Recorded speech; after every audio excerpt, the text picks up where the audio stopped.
Yeah, shocks in the LEC. That is how it is. Exactly. Quick shot. It's been a long day. Welcome, everyone, in any case, to the LEC post-game lobby. After the final day of the first round robin, yes, we're over half officially because the last game of the day has ended. I'm Shocks, joined by Yamatocannon, and very, very soon, the pentakill master himself, Reckless. Yamato and Ezreal for Reckless, and he does it. He just gets a pentakill. Yeah, and I made a mistake in the past. On Vitality, we played the best of 5 against Reckless, and the whole plan was to ban AD carries until he picks Ezreal, and we ended up losing that series horribly. So it's his Reckless is like Ezreal is legit on him. Yeah, I have to say, this shot is hilarious. Yeah, there's no one on this part of the couch yet. I'll come a little bit closer, I guess. Yeah, a little bit. When it gets back on the screen, you'll see it looks a bit like sad Keanu memes. In any case, Fnatic versus Rogue, we thought it would be hotly contested, but I do, man. Good to see you. It was pretty convincing. We covered that, but Reckless has joined us. So Reckless, tell us how you think you guys did in this game. Pretty good. Pretty good? Yeah. Yeah? We've had a couple of rough games lately, so it's nice to have a more clean one, I would say. Yeah, you say you have rough games, not particularly that many losses, right? I think you're still on course. You're not in first place, you're in fourth place. But what exactly do you think you guys should be working on then? I just think... Go ahead. Okay. I just think sometimes we get too stressed out when we're playing. Maybe it was a bit too much to the other way this game, because we had an opportunity for sure to end, I think, around 30 minutes, but decided against it. But I feel like the stress sometimes gets to us too much, especially when it's like the big games. So I don't think it's like necessarily anything specific we need to improve on, just getting the groove of playing on stage. It is interesting to me though, because obviously very experienced players on Fnatic, but now is it because Selfmade is in there now, and of course Nemesis has a lot of experience now, but he's also adjusting again to a new jungler. Is that working into it, or why do you think the jitters are coming in now for Fnatic?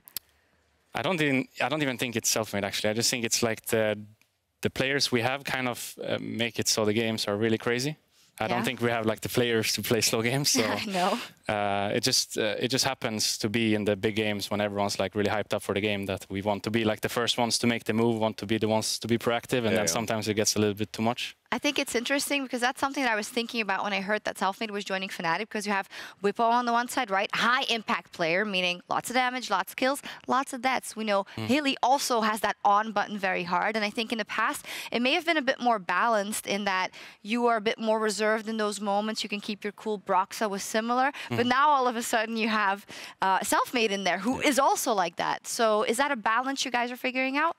I guess kind of, yeah. Now we have a third member that's wanting to go in as well, so it's kind of me and Tim in the back and the other 3 running the game down. So for the most part, it's actually good, I think. I really like it. I feel like we're more on the same page this year in comparison to last year, and in the long run, that's everything that matters. So I really like it myself. It's just, as I said, in the big games, it becomes a bit too much, I would say, and we need to play more towards perhaps our strengths and not just like, this guy is here, let's try to kill him. Yeah. So I don't even think it's like a bad thing necessarily. It's just maybe people think it is, but I don't think so. I think in the long run that's the key word, because I think this Fnatic can be more diverse than it's ever been. Because I think the last year's Fnatic, eventually you guys found your groove. I think most of the games, especially at the World Championship, you guys played through bottom because that's what worked. I feel like now with Selfmade, there is some potential to make a 2v2 in mid lane work, to play for Whippo to work, and I think that diversity is going to help in the long run. And I think now it's all about finding that balance. I would rather try to play here and sometimes be here than something just being here all the time. So I think it's the right approach. I agree. I was feeling terrible when I saw like all the comments towards Hilly, for example. I just feel like it's weird because he has so many good games. So when he has like one bad game, I don't think it should be the end of the world, or it should like overlook the games that he had that he played really well. So I would like them to know that I like the way they play the game. Okay. And I don't mind, you know, when we have games like this where we don't have like the best game, because after all, it's just like a regular season. So if anything, I think it helps us to find kind of what we want to be for playoffs, rather than if we like constantly strive for this perfect game in games that in the end don't really matter so much. Like obviously the wins are good and all, but once you get there to the playoff game, it doesn't really matter if you like end in 6th or 1st, because if you come in with the right mindset, that will get you far enough anyways. Yeah, I love that you just took a stand there, because it is the truth, but it is a project that you're working towards, right? And it doesn't have to be perfect right now. What was pretty perfect, though, was your Ezreal play, I would say. You got a penta, first of the split, 8th in your career so far. I think that's probably across European LCS, LEC. I don't know if international tournaments are in there, but I have no idea. I have no idea either, but... Well, it's been a while, I think, since I made it. Actually, it was last year spring, so... Okay, well, on the for you, that's a while. Yeah, it's a while. Like, can't even keep count of them, man. Were there a couple of fights before this that you like, oh, I could have gotten one, so here I really have to do it? Because you had a quadra just before. Yeah, I had a quadra, but that quadra was not really me, I feel like. I kind of just got the last hits in the end. To be fair, this one was kind of the same, but... but you are a marksman, so that's kind of your job. It's just when you play these kind of compositions where you have basically 4 tanks, it's so easy to play AD carry. It's crazy. Obviously, like, the game is kind of slow and I farm for 25-30 minutes, but once I get to this point, it's like I cannot die, and these people just put me in such a good spot every fight that no matter kind of what I do, it's always going to end up good for us. So you were happy with the Zac? Very happy, yeah. I think it's I mean, I don't play top myself, but from looking at or like playing with it this game, it looked pretty strong. So the Zac pick was crazy. I think, you know, for the first time, this game makes me very excited for tomorrow, because I felt like this was the first time we saw Fnatic with like a true identity, you know. And I looked at the composition. I had no idea what to make of it. I saw the Zac and I thought, is this a counter to Kled or what's going on here? You know, but knew. I felt like, you know, there was a lot of go buttons, which I think your team really, really loves, and you guys kept engaging. Then at the point, you know, you guys were just unkillable with the Sunfire Cape upgrades. It's a good segue into 10.4, so that's exciting. That's good. Talking about it, you know, you're playing OG tomorrow. We'll talk about that in a bit, but a lot of people are talking about how good their drafts are. You, of course, have Mythic coming in this year. There's a lot of changes in the support staff overall. How happy are you with the behind the scenes, the drafting, the strategy, and your kind of infrastructure? Very happy, I would say. I feel like we're so much more involved this year than last year.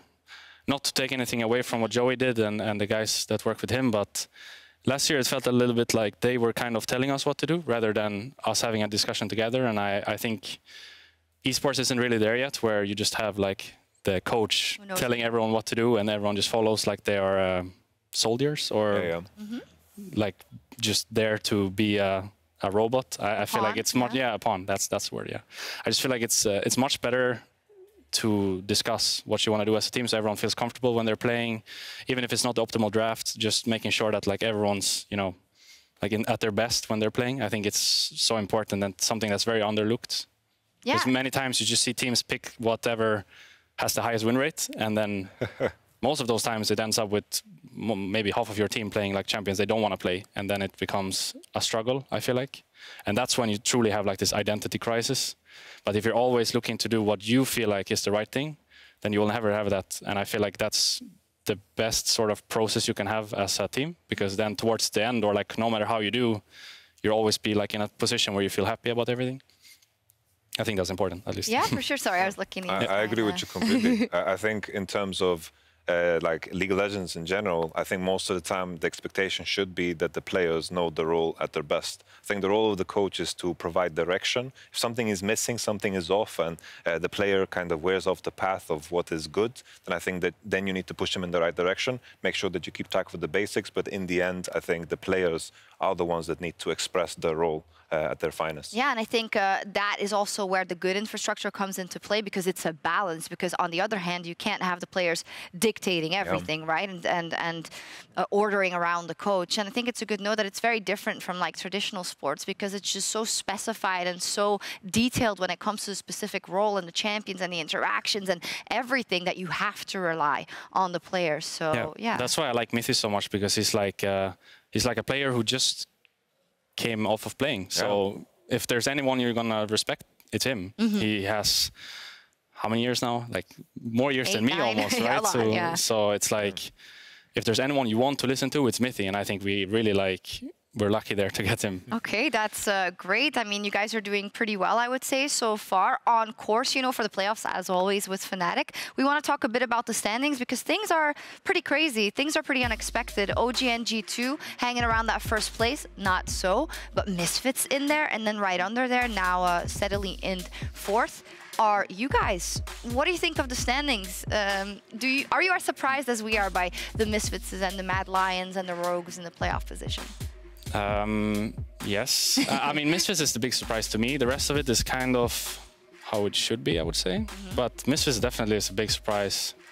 Like, when you watch them play, they actually look really good. So by now, I guess we shouldn't be surprised anymore. Because I don't think they're getting these wins by the enemy team disrespecting them or the enemy team not playing good on the day. I actually think when I'm watching these games that these guys know what they're doing. And, you know, they should get credit for that. But I didn't expect going into the split to see them there. All right, we'll see how it evolves. Now, when we look at the top of the table and going to playoffs, which you alluded to already, of course, G2 has been reigning supreme here. Last year, got very close between you two. How strong do you think they are this spring split? Probably a little bit worse, I would say. I think it's hard in the beginning when you change role like that. I mean, they had the same with Perks, right? They had like a tougher spring split, but then it was really, really good in summer. So I feel like it's just going to take them time to get going like it did last year. But in the end, they're still G2, right? They have their tricks, and it's just hard to play against them in best of 5 series. So now that they're still sitting in first and still look to have like a pretty solid setting for first or second into playoffs, it looks like it's once again going to be them there. Oh, there we go. Because when I look at it, last year I had this aura of invincibility around G2 Esports, and we're surprised that I got even this close with you, for instance. But I know that in the season, a lot of people say, well, you have to believe you can beat them. So it's surprising to me that you already say, well, yeah, it is G2 still. So what are you going to do about it? I mean, once we get there, I think it will be a different question. But for now, it's just focusing on ourselves, making sure that we're in a good spot for playoffs. I think it's really important, and something they do really well, that you just come into playoffs and you feel good about everything. Yeah. It doesn't matter if you finish 4th, if you feel worse, but then instead I would rather finish 6th and feel better. So I think that's actually something they're really good at. They always make sure that no matter how they're doing in the games, they always feel good about what they're doing, their process and everything. So I think we should try to actually take that from them and do it as well ourselves. There. I think that's a cool point, because I think when I watched you guys play last year, I think always when I saw the innovation, I think a lot of inspiration that you guys had were taken away from what G2 does well. I remember that first game you guys beat them was the Karma and the Pike, and threw the craziness at them. I thought this was always the genius approach. And when I look at Fnatic this year, I felt like always everything is designed in order to beat G2 this time. Have the little extra punch that puts you on the line where you win that 5th game. But I also respect the idea of now you're at the point where you focus on yourself, and then the steps will come in the future. Yeah. It's an important discussion. But I think they'll be there, for sure. Think that, yeah, I mean, I think we all think they're going to be there, right? Before we head over to this last topic, just want to ask you about Reckless. You know, Reckless now 8 years? 2014 was my first year. Yeah, I don't know I if you also can think count. the years before where you weren't old enough to play. 2000 what? 11. Season 1, yes, season 2. He So did. that's, So do we count that's that? what I was alluding at. So how are you feeling about this season? I mean, you got to keep that motivation up every single year, and you went through changes with the team now every single year. So where's your headspace at right now?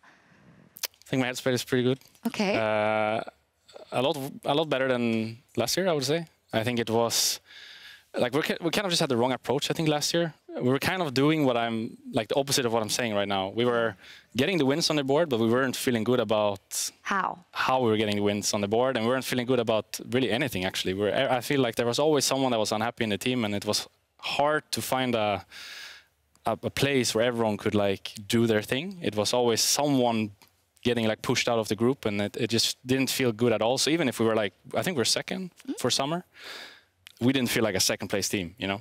We made it to the finals, but did we really expect to win? I'm not so sure.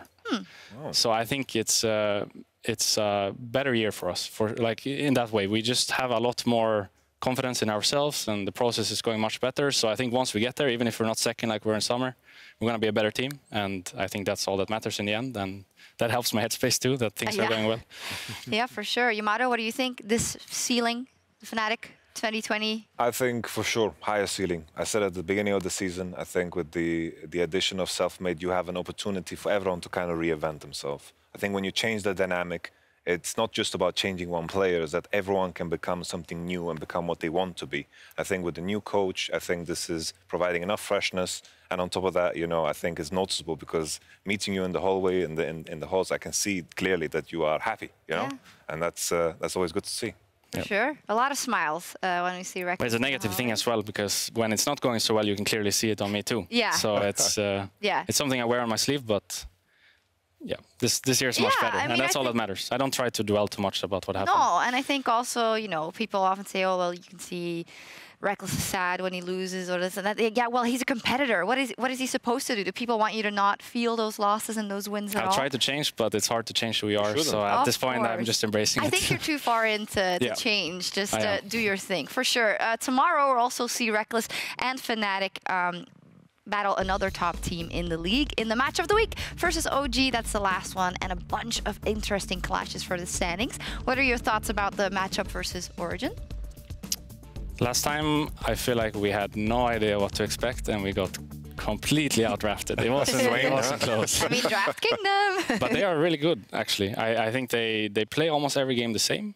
They don't always have the same champs, but they have like the same idea when they play, and I feel like it's very impressive to get 9 games of data with almost the exact same playstyle and sort of draft. So I guess we know what to expect, but can you stop it? It's hard to tell when they play new champs every time, but it doesn't feel different. They said that, you know, they were going to win, basically, that because they have the drafts and they know how to play, there's going to be a certain time in the game where they can just beat you. How do you disrupt that? Because you were expecting that as well. Is it a weird pick? Is it playing the opposite of what they expect you to? I think either you try to play their game and you match scaling with scaling, or you try to throw them a curveball and you make sure that they don't get to that point. And obviously we haven't decided yet because we had our game today, but for tomorrow we'll decide probably one of the two and then go for that, like all in for that, so we don't half commit for scaling and then get outscaled anyways, or half commit for early game and then get not enough. What do you think they should do? Honestly, like before the game today, I was 100% in favor OG is going to win. But today, I think it showcased kind of a fresh, you know, a fresh idea, an identity, and I think this was lacking. But I think everything is going to come down to the draft. And I think today with the Zac, that was a massive curveball because I couldn't make sense of it. And I think if you guys have practiced something and you stay true to yourself, I think that is going to create a very, very wonderful matchup. But OG today with the Italy as well, they also like to stay a couple of steps ahead. So I'm willing to call it after the draft. Yeah, okay. Well, we'll have you here probably for that. So we'll see. It's interesting.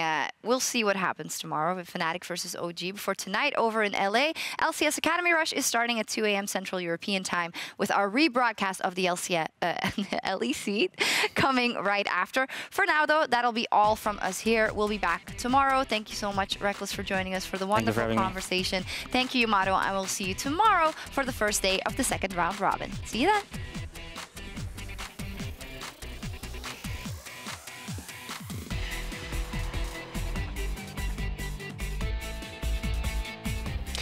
Thanks, Christy. Thanks, Christy. I'm here at the G2 Gamers.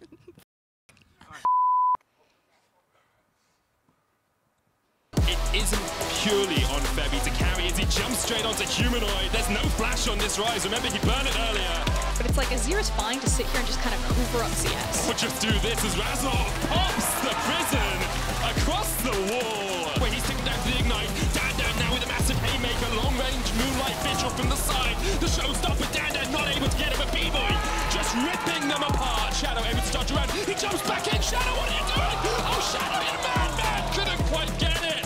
Sonic Wave lands on Inax. He goes all the way in. The kick back. Can't protect him from that. Death Shard's going to lock him down as well. And Inax unable to get away. 2 on the menu as they jump across the wall. Whoosh.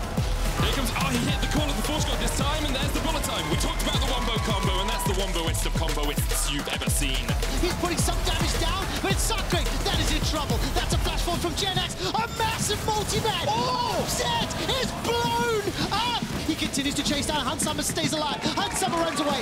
Not until Reckless flashes and takes him down. The ace is on the cards, and Reckless sends him packing with a quadra. Defensive flash from Larson, and Vander was sent back to the fountain. Let's bounce once again. All over Rogue. He has 5 seconds. He has 5 seconds for the kill. 1, 2, 3, 4, 5.